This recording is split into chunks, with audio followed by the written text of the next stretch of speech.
Good afternoon, sir. I am Rolling Kian, and this is my video discussion about the basic nomenclature for initial stability of a ship. GM, metacentric height. This is the gap between the two key points on a ship, where each weight is balanced. Balance na daw sila. So, and the center of the gravity is called G. G and a G and A in a point called the metacenter that relates to how water pushes up and the hull, and the bigger gap, the more stable the ship is when it's only tilted slightly.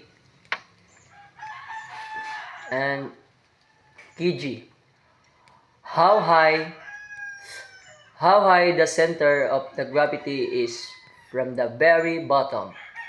Itong pinakakuan ko siya. Very bottom of the ship. The keel mark km, the height of the metacenter from the keel. Kb, how high the point where waters pushes up most strongly. Tulak mo kuan sa bawod, kusog.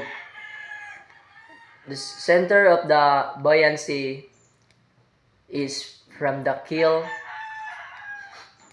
Gz, we call this the righting lever.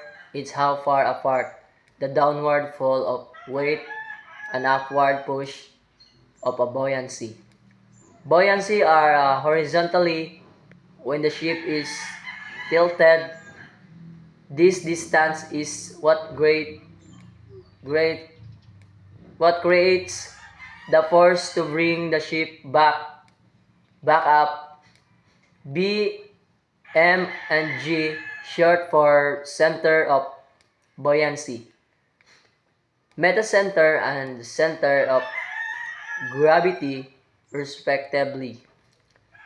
Angle of the hull, just how much the ship is tilted over from its upright position. Now, what do these ideas actually mean for the ship? And ship's natural drive to go back to the standing straight after something like a big wave or turning sharply. That's all, sir. Thank you.